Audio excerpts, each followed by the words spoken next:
Palavra de Deus para o coração de todos nós. Diz assim: que diremos, pois, à vista dessas coisas? Será que você sabe de cor? Sabe, mas eu achei meio tímido esse sabe seu.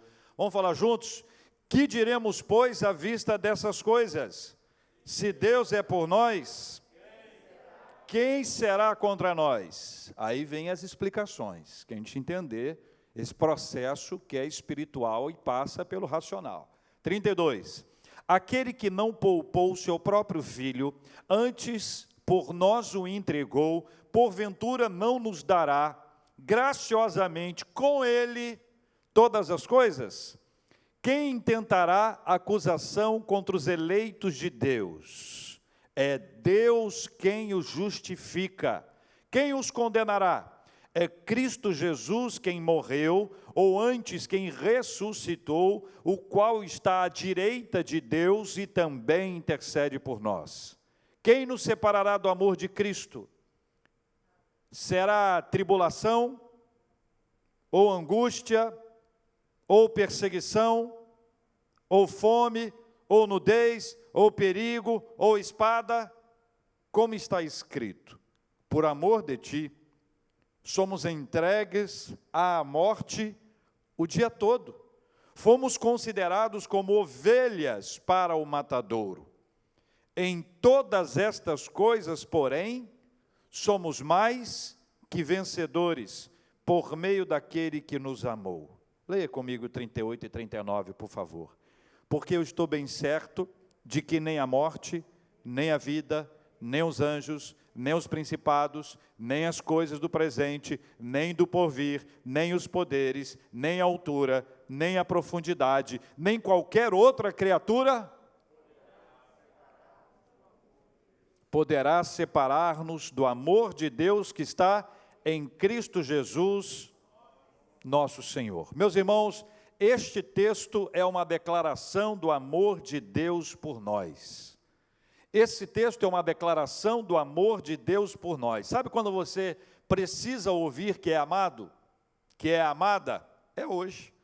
Sabe quando não sabia que era tão amado e descobre? É hoje. Sabe quando já sabia que era amado, mas seu coração explode de alegria ao ouvir sobre esse assunto?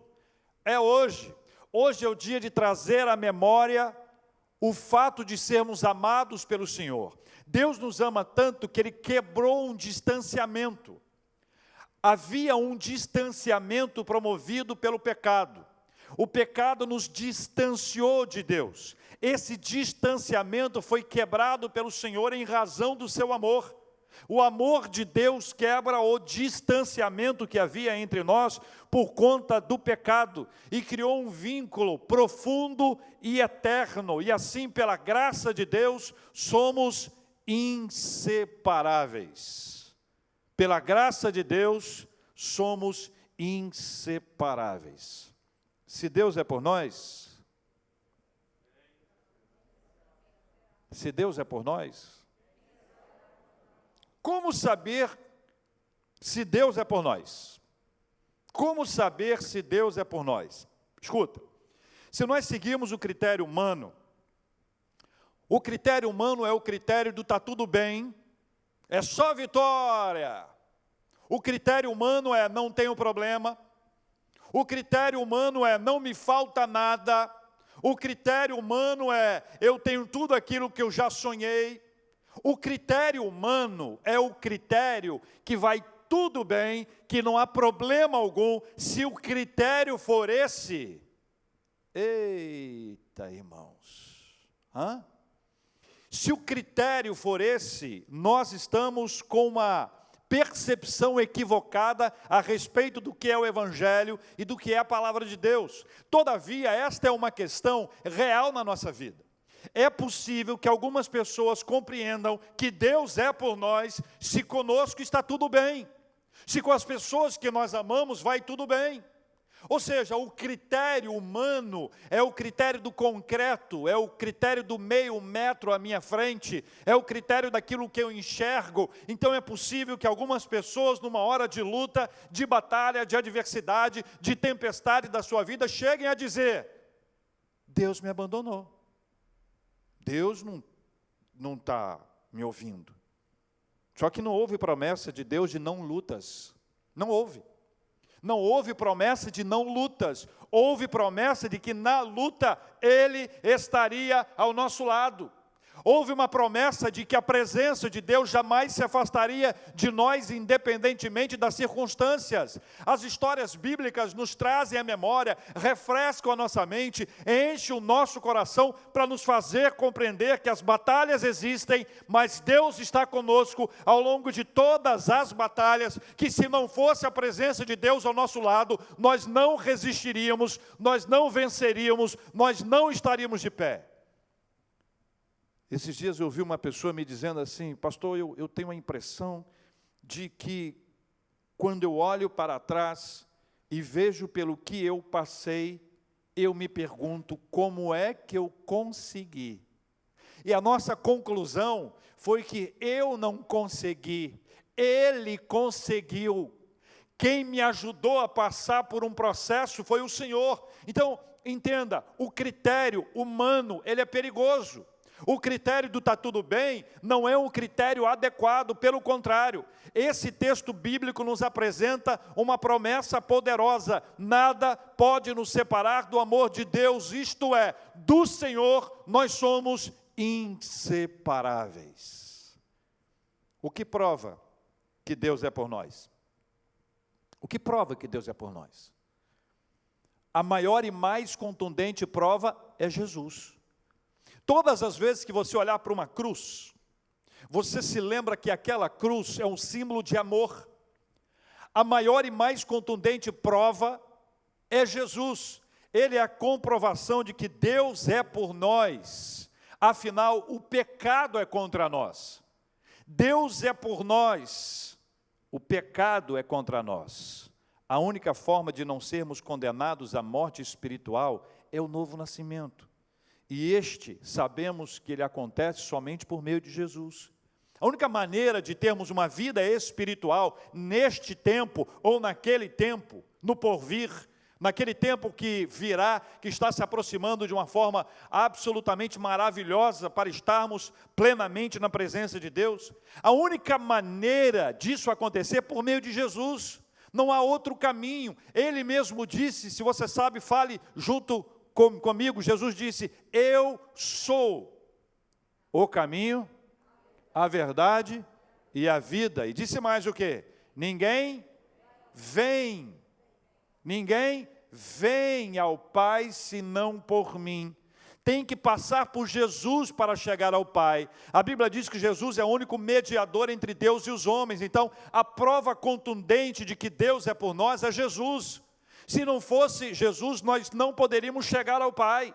Nenhuma oração nossa poderia ser apresentada diante de Deus, porque toda a nossa oração é feita em nome de Jesus. Nós estamos de pé por causa de Jesus. Quem nos salva, quem nos lava, quem nos limpa, quem escreve o nosso nome no livro da vida é Jesus. É Jesus que governa todas as coisas e por causa de Jesus nós estamos de pé. Todavia, irmãos queridos, nem todo mundo pensa assim.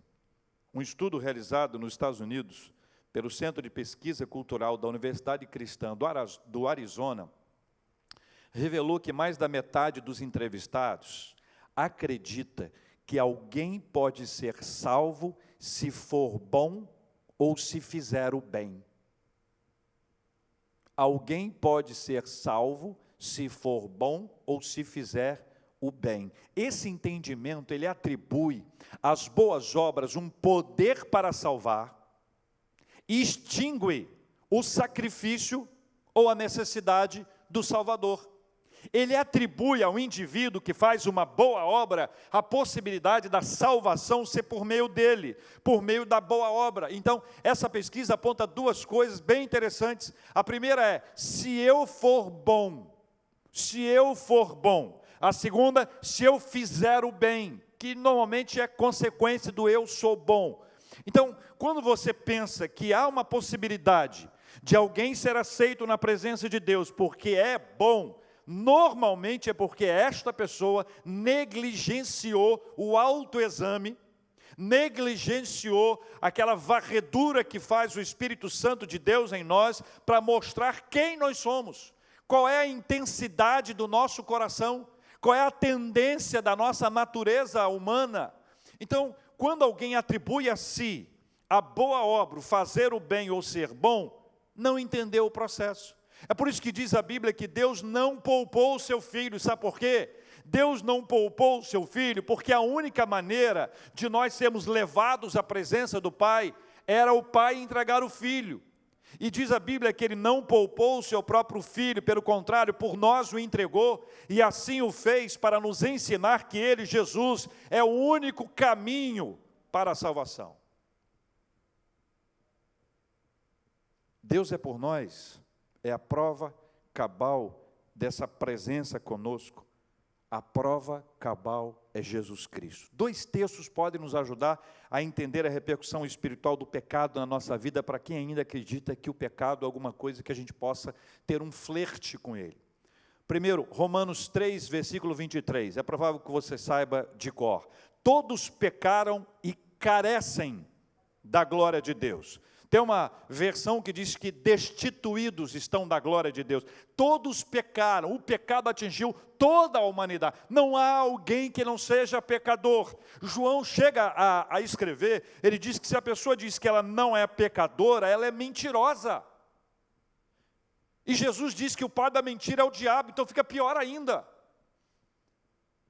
Todos pecaram e carecem da glória de Deus.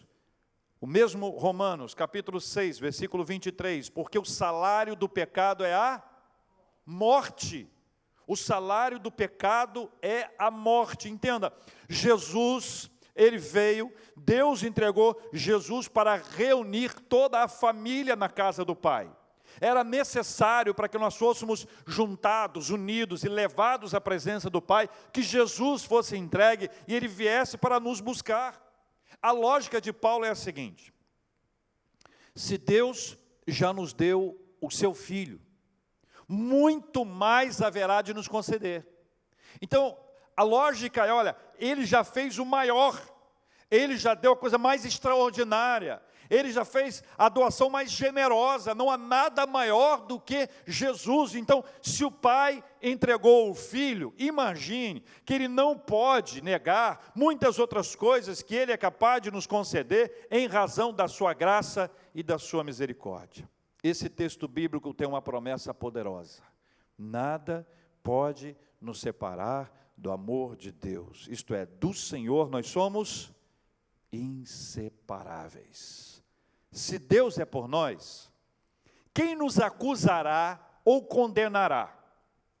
Que acusação e que condenação é essa que o texto bíblico nos conta?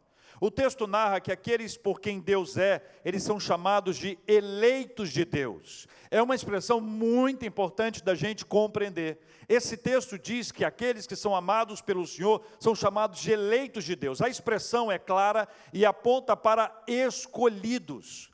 Eleitos são os escolhidos, ou seja, os eleitos são os escolhidos de Deus. Aqueles a quem Deus escolhe, Ele se revela, e Ele permite que Ele seja conhecido por eles. Alguém, de alguma forma, nos apresenta o Evangelho sob orientação de Deus, e esta mensagem, o Evangelho, nos conecta ao Senhor. Assim, os alcançados por Jesus, eles são salvos, porque eles foram eleitos. Esses eleitos são os escolhidos, amados pelo Senhor, que de alguma forma manifesta isso para que nós sejamos salvos. Mas há uma pergunta que muita gente faz: como saber se eu sou salvo? Ser membro da igreja, na sua opinião, garante a salvação a alguém? Ter sido batizado garante a salvação a alguém? Ser firme, frequente na igreja, não é isso que garante a salvação. A salvação é uma obra espiritual, em que o Espírito Santo fala conosco. Durante muitos anos, a igreja evangélica ela foi rejeitada por outros grupos porque parecia altiva a expressão: eu vou morar no céu, eu estou certo que eu fui salvo, a salvação é minha, e algumas expressões decorrentes disso.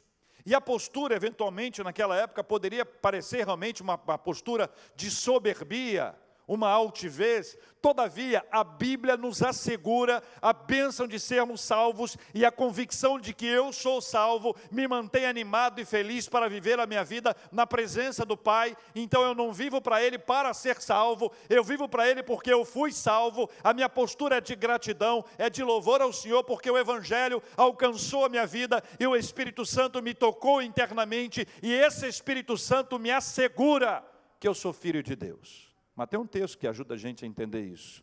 Romanos, tudo Romanos hoje, capítulo 8, versículo 16, está na mesma página aí.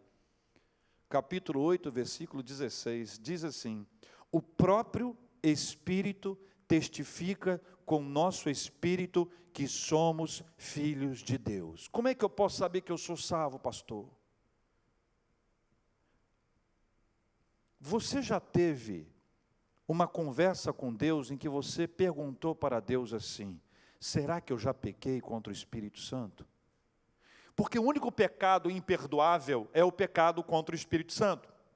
Então não é incomum que alguém pergunte: será que eu já pequei contra o Espírito Santo? Eu já pensei isso, até ter essa conclusão que eu vou te contar aqui agora, algumas vezes. E cheguei a perguntar para o meu líder espiritual, e ele me trouxe uma palavra que foi muito importante para mim. Ele disse: olha, se você se preocupa se pecou contra o Espírito Santo, é porque você não pecou contra o Espírito Santo. Porque se você tivesse pecado contra o Espírito Santo, nem isso passaria pela sua cabeça. Aí eu falei: ufa, pelo amor de Deus, agora eu fiquei mais feliz, estou mais leve. Está doido, a gente fica preocupado, né? É o único pecado que não tem perdão. Aí vem o Espírito Santo e me assegura. Então por que alguém pode afirmar que ele tem a salvação, que a salvação foi dada por Jesus? Não é por repetição, não é pensamento positivo, mas é o Espírito Santo que testifica com o meu espírito que eu sou filho de Deus. O Espírito Santo mudou a minha vida, Deus é por mim.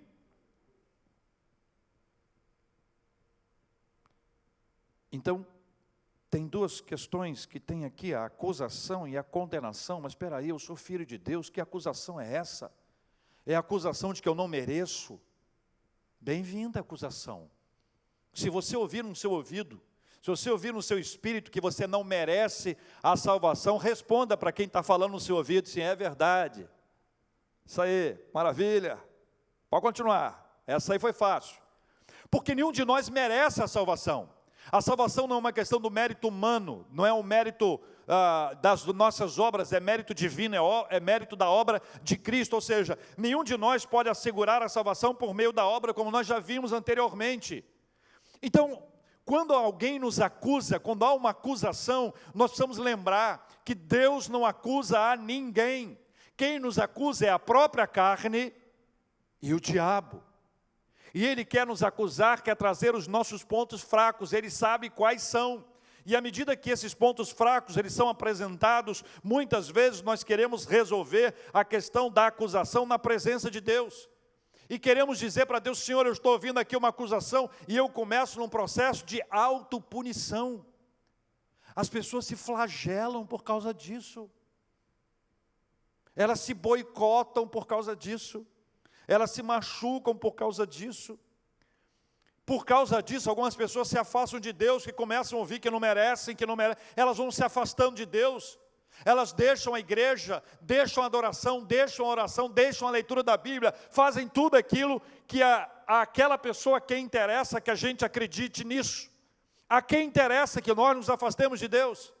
A quem interessa que nós deixemos de ler a Bíblia, de orar, de vir à igreja? A quem interessa? A quem interessa que a gente deixe uma vida de disciplina espiritual? A quem interessa esse afastamento e esse esfriamento? A quem interessa? Essa acusação, ela nos leva a pensar que não há caminho, que não há jeito, Não há uma forma de reconexão total com Jesus. Então, nós somos acusados por termos pecado, e os nossos olhos são embaçados para que a gente não veja o valor da justificação. Nós somos acusados.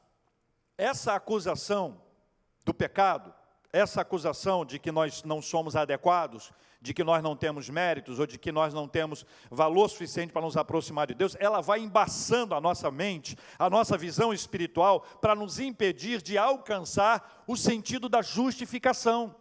Nós somos justificados pela fé. Há uma ação graciosa de Deus ao nos justificar. A nossa conta é paga. A ideia é que eu sou declarado justo, não porque eu sou justo, mas porque Ele é justo e Ele me justificou. Os meus pecados são cancelados pela graça de Deus, e agora, porque os pecados foram cancelados, eu sou aproximado do Pai. E sendo aproximado do Pai, dele, eu sou absolutamente inseparável.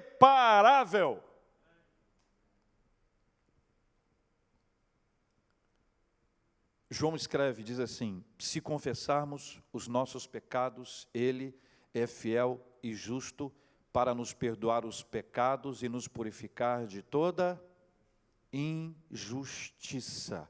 Injustiça aqui é a acusação que há sobre aqueles que abraçaram a fé, sobre aqueles que estão na caminhada com Cristo e que erram como você e eu, que pecam como você e eu, que esbarram, que caem, que tropeçam e são acusados pelo diabo de que, olha, você não tem jeito, não há salvação para você, você não pode ser parte da comunidade da fé, você não pode integrar uma igreja, você não merece ler a Bíblia, e a pessoa começa o afastamento, e a nossa visão espiritual é embaçada para entendermos o que é a justificação. Nós somos justificados pela fé, é uma ação graciosa de Deus, não vem das obras, como a salvação não vem das obras para que ninguém se glorie. Nós somos alcançados por esse evangelho, e aí nós somos constrangidos pelo amor de Deus que mostra: você é pecador, mas eu te amei, e porque eu te amei, nada poderá me separar de você. Romanos capítulo 3, versículo 24, sendo justificados gratuitamente por sua graça, mediante a redenção que há em Jesus. A justificação, portanto, nos livra da acusação. São as duas palavras que Paulo utiliza. Ele usa a palavra, o verbo acusar e o verbo condenar aí nesse texto. Então, a justificação, portanto, nos livra da acusação. Afinal, nós somos tornados justos, não por méritos humanos, mas exclusivamente pelos méritos de Cristo. O mesmo raciocínio se aplica à condenação. O mesmo. Nós não podemos ser condenados mais, porque nós fomos libertos, nós fomos absolvidos pelo Senhor. Pastor presbiteriano, que já está na glória, reverendo D. James Kennedy, pastor na Flórida. Ele, pregando, ele criou uma ilustração que nos ajuda a entender isso. É a ilustração de um tribunal, onde lá está o réu, lá está o juiz, e a acusação se levanta apresentando aqueles que vão trazer as suas falas acusatórias. E se levanta a consciência e diz: a consciência dele é isso, e isso, e isso, e isso, e arrebenta.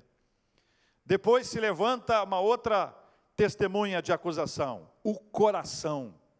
E aí conta o coração tudo aquilo que ele faz ou ela faz. E depois de todas as acusações serem feitas, se levanta alguém com as suas vestes brancas manchadas de sangue, com as suas mãos rasgadas, com o seu lado rasgado, com uma coroa de espinhos e a cabeça sangrando, e diz: ninguém pode ser condenado pelo mesmo crime duas vezes.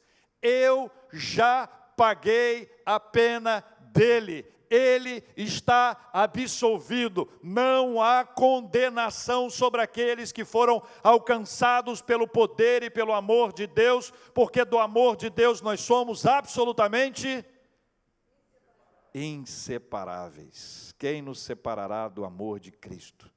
As acusações e as condenações não prevaleceram contra o poder de Cristo em nos escolher, em nos salvar, em nos justificar, e a razão está aqui: nós somos inseparáveis do amor de Deus Pai, de Deus Filho e de Deus Espírito Santo. Aqui nesse ponto, Paulo estabelece duas listas de questões complicadas para nós, e que ele traz isso para nos ensinar que é possível que alguém nesta lista, nessas duas listas aqui, em alguma palavra, alguma circunstância dessas duas listas, ele se sinta afastado. Então, ele começa a estabelecer, no capítulo 8, aqui onde nós estamos lendo, no versículo 35, veja a resposta que aí está. Será o quê? Tribulação, angústia, perseguição, fome, nudez, ou perigo, ou espada. A pergunta que eu faço a você é: essas circunstâncias aqui, elas parecem ou não parecem que nós estamos afastados de Deus ou que Deus se afastou de nós? Lembra que eu falei do critério humano? O critério humano para identificar se Deus é por nós é quando tudo vai bem. Então veja bem, não combinam as duas coisas. Alguém chega para você e diz: ó, Deus é por você. Você diz: mas com essa tribulação toda? Com essa angústia toda? Lê o texto aí comigo. Com essa perseguição toda? Passando fome, sem ter o que me vestir, estou passando por perigo, estou aqui sofrendo os perigos da espada. Aparentemente, irmãos, escutem, vejam, aparentemente, esta é a ideia que passa. No critério humano, foi estabelecido para nós que essas coisas não combinam. Deus é por nós, isso aqui não combina não. E aí Paulo chega, inspirado pelo Espírito Santo, e diz: olha, o que poderá nos separar do amor de Deus? Será isso aqui? Será que essas coisas podem nos separar do amor de Deus? Será que Deus se separou de nós, que nós estamos passando por isso aqui? Pergunte aos irmãos que foram jogados na fornalha. Pergunte para eles: Deus se afastou de vocês? Pergunte para Daniel, jogado na cova dos leões: Deus se afastou de vocês? Pergunte para qualquer pessoa que tenha passado uma luta, um momento sofrido na sua vida, que ele vai olhar para trás e vai dizer: olha, Deus esteve comigo lá o tempo inteiro. Ainda que na hora do sofrimento, a gente diga: Deus, o que está acontecendo? Por que tudo isso? Eu não estou entendendo. Mas depois, a gente olha para trás e percebe: olha, Deus esteve comigo o tempo inteiro.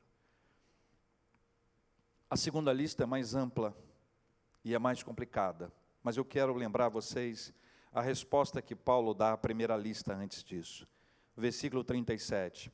Em todas estas coisas, que estas coisas? Aquelas que eu disse anteriormente: tribulação, angústia, perseguição, fome, nudez, perigo e espada. Em todas essas coisas, porém, leia comigo: em todas essas coisas, porém, somos o quê? Mais que vencedores. Mais que vencedores. Por meio de quem, gente? Daquele que nos amou. Daquele que nos amou. Olha, não é porque tem luta que Deus não nos ama. A gente olha para o lado e diz: aquela pessoa ali está bem, está passando bem, olha lá, aquela pessoa está bem. A gente acha que aquela pessoa está sendo mais amada por Deus do que nós, dá uma impressão assim. Eu sei disso, irmãos. Quantas vezes nós já passamos por isso, de olhar para o lado e falar: puxa vida, ela está tão bem, a pessoa tão má, essa pessoa é má, essa pessoa é do mal. E olha como ela está bem, eu aqui, uma pessoa do bem, estou passando pelo mal. Não já aconteceu isso? Critério humano terrível, mas a Bíblia nos assegura que somos mais do que vencedores. Aí vem uma segunda lista, que é mais ampla. A segunda lista está no versículo 38. Leia comigo: porque eu estou bem certo de que... Aí começa a lista, tá? Vamos ler comigo: morte, vida, anjos, principados. Principados você pode ler aqui: demônios, tá? Continua: coisas do presente, nem do porvir, poderes, altura, profundidade, nem qualquer outra criatura. Para aí. Essa é a segunda lista. Dentro dessa segunda lista, há uma questão aqui que para nós é muito complicada. Muito complicada. A morte. É muito complicada. Nós não suportamos isso. Para nós a morte é alguma coisa absolutamente insuportável. Ela foge completamente de qualquer equilíbrio. E ainda que a gente tenha na nossa mente razão para dizer assim, gente, é assim mesmo, é o ciclo da vida, as pessoas nascem, elas vivem e elas morrem. A gente sabe que funciona assim, mas racional não funciona quando o emocional vem e nos arrebata. Então, quando esse texto nos traz, quando essa palavra morte aparece aqui, eu preciso que você entenda de alguns movimentos de Deus quando há morte. O primeiro, a pessoa que morre, ela não é separada do amor de Deus. Aliás, pela lógica, muito pelo contrário. Exatamente a pessoa que foi chamada à presença de Deus, a quem Deus ama, quando ela é chamada à presença de Deus, ela está muito mais perto de Deus do que qualquer um de nós. Cito a frase do pastor Mauro Israel, da Igreja Batista em São Gonçalo. Sofrendo um câncer agressivo, a comunidade inteira orando, ele disse para a igreja: irmãos, se eu for curado, vocês verão a glória de Deus. Se eu não for curado, eu verei a glória de Deus. Ele viu a glória de Deus. Esta é a dinâmica daquele que é chamado. O amor de Deus está nele. A segunda coisa, para quem fica. Para quem fica, a pessoa que fica, ela não falta a ela o amor de Deus, pelo contrário. O amor de Deus está nela para que haja consolo, para que haja conforto do Espírito Santo, para que seja renovada, animada, fortalecida, para que tenha lembranças saudáveis, coisas boas. Nós somos tratados, nós temos a razão, nós temos a emoção, e a ação espiritual, ela junta essas duas coisas e nos ajuda a compreender e a avançar. Não há palavras humanas capazes de trazer consolo e conforto a alguém que está passando por um momento de perda, por um momento de saudade. Quando uma pessoa querida é chamada à presença de Deus, é como se nós fôssemos rasgados, é essa a sensação, nós somos rasgados, nós não estamos inteiros mais. Essa semana, conversando com uma mãe que perdeu o seu filho, eu narrei esse texto para ela e disse: olha, a impressão que eu tenho é que o amor de Deus, ele gruda e não desgruda mais. O amor de Deus, ele gruda, ele não desgruda mais. O amor de Deus, ele chega à nossa vida, ele se aproxima de nós, ele não nos deixa nunca mais. É por isso que quando há a expressão nessa segunda lista, que amplia a nossa reflexão, ela nos leva a compreender essa realidade espiritual, dessa presença do Senhor ao nosso lado, de que nada, absolutamente nada, pode nos separar do amor de Deus. Irmãos e queridas irmãs, a Bíblia quer nos ensinar que de Deus nós somos inseparáveis. Não há noite escura, sombria, gelada, desesperadora, em que Deus não esteja com a gente. Não há quarto de hospital, não há leito, em que haja alguém separado de Deus. Não há instante da nossa vida em que o pecado nos acusa, algo terrível que foi feito, com consequências terríveis para a nossa vida, que geram um afastamento, muitas e muitas vezes, da comunhão, da comunidade, do relacionamento. Não há pessoa que não possa ser alcançada pela maravilhosa graça de Deus, a fim de que ela perceba, descubra e sinta o poderoso amor de Deus sobre ela. Não há nada que nós tenhamos feito que seja alvo da acusação ou da condenação, capaz de nos afastar do Senhor. Morte, vida, anjos, principados, coisas do presente ou do porvir, nada pode nos separar do amor de Deus. O amor de Deus chegou à nossa vida por iniciativa dEle. Não foi por mérito nosso. A graça dele nos alcançou. E a graça dele que nos alcançou, nos aproximou, nos grudou nele. E agora Deus não desgruda da gente, Ele está conosco em todo o tempo. Essa presença do amor de Deus conosco é algo que vai nos acompanhar, sabe por quê? Porque agora, com base nesta descrição da palavra de Deus, eu posso afirmar: se Deus é por nós, quem será contra nós? Não há quem possa. Não há quem possa prevalecer diante do poderoso amor de Deus. O amor de Deus é mais forte que o ódio, é mais forte que a ira, é mais forte que a raiva, é mais forte que a vingança, é mais forte que a amargura. O amor de Deus é poderoso, e esse amor de Deus resolveu alcançar a nossa vida e a nossa história. Nada poderá nos separar do amor de Deus. Nós somos salvos pela graça, escolhidos pelo Senhor, e o Espírito Santo diz para o meu espírito que eu sou filho de Deus. Então, quando os nossos olhos se fecharem aqui na terra, quando chegar a nossa hora, Ele abrirá diante de nós a sua glória, e a vida que a gente acha que é aqui, a gente vai saber que na verdade essa vida começa lá e dura toda a eternidade, onde não haverá mais sofrimento, dor, angústia, não haverá pandemia, não haverá distanciamento. Nós estaremos para sempre grudados com aquele que resolveu grudar em nós, não por nossa causa, mas por causa dele, pelos méritos de Cristo. Isso é tão extraordinário, é tão fenomenal, é tão maravilhoso, que Ele resolveu derramar sobre nós o Espírito Santo. E o Espírito Santo, Ele não está à direita não, Ele não está à esquerda não, Ele não está nem à minha frente, nem à minha atrás, nem em cima de mim, nem embaixo. Ele está dentro de nós. E é esse Espírito Santo de Deus que nos assegura que nós somos filhos de Deus, e portanto de Deus nós somos inseparáveis. Louvado seja o nome do nosso Deus e Pai. Eu quero orar com você. Quero pedir a graça de Deus sobre a sua vida. Quero pedir o amor de Deus sobre você em nome de Jesus. Por você que tem se sentido separado, afastado, que tem sofrido acusações, condenações, lembre-se disso. Deus é por você. Quem vence essa batalha é o Senhor. Quem já ganhou essa batalha é o nosso Deus, e por causa de Jesus nós somos mais do que vencedores. Deus amado e poderoso, seja exaltado, glorificado.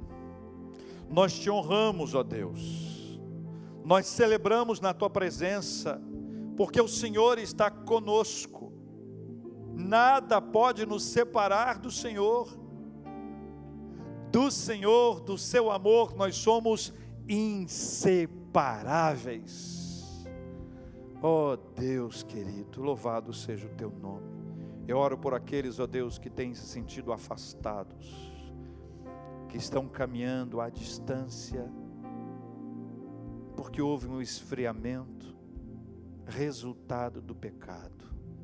Deus querido, traga ao coração dessas pessoas que, se confessarmos os nossos pecados, o Senhor é fiel e justo para nos perdoar os pecados e nos purificar de toda injustiça.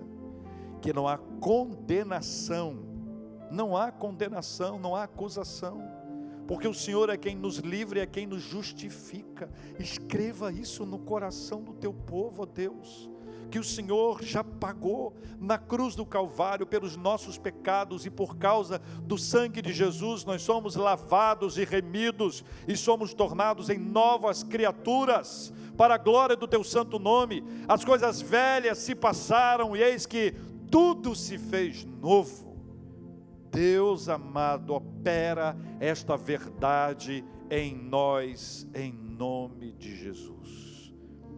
Pai, continua atuando, e sobre aqueles que estão desejosos de assumir um compromisso com o Senhor, a quem o Espírito Santo está convencendo do pecado, da justiça e do juízo, e uma conversão está acontecendo, uma mudança completa de mente e de mentalidade. Nós oramos, ó Deus, para que o Teu Espírito Santo atue, para que haja entrega plena, verdadeira, sincera ao Senhor da nossa vida, que não poupou o seu próprio Filho, ao Filho que não se poupou, que se entregou por nós, para que nós tivéssemos vida e vida em abundância.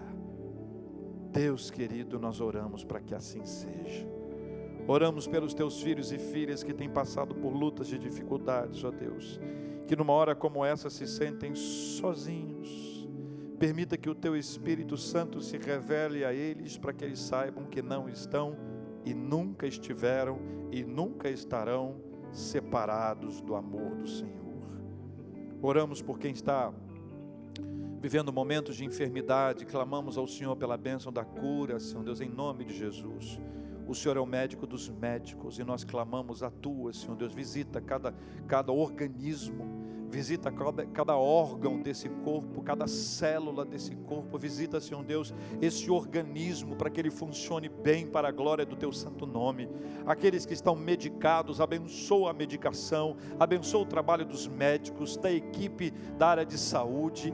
Deus, que haja equilíbrio na nossa alimentação, gestão saudável do nosso organismo, abençoa de forma sobrenatural, naquilo que o homem não pode fazer, naquilo que a medicação não alcança. Vai com o teu poder e a tua graça maravilhosa e opera a cura para a glória do teu santo nome, em nome de Jesus.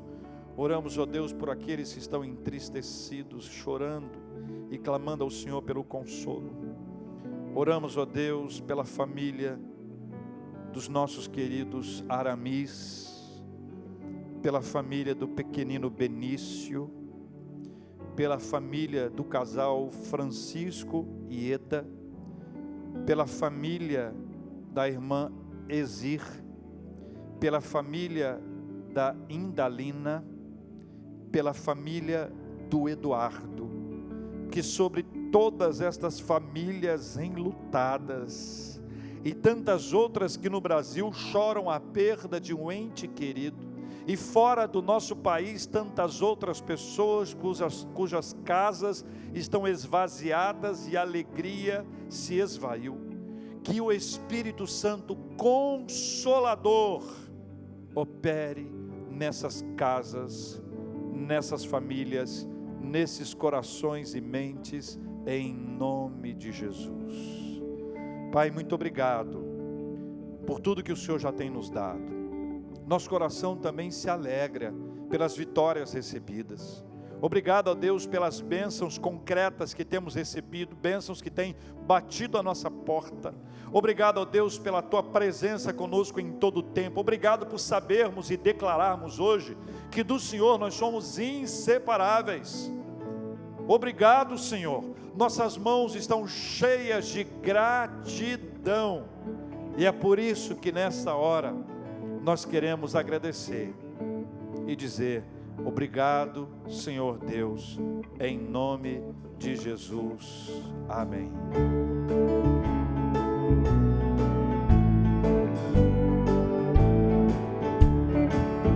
Jesus, eu te agradeço pelo que Tu és e pelo Teu amor por mim. Jesus, eu te agradeço.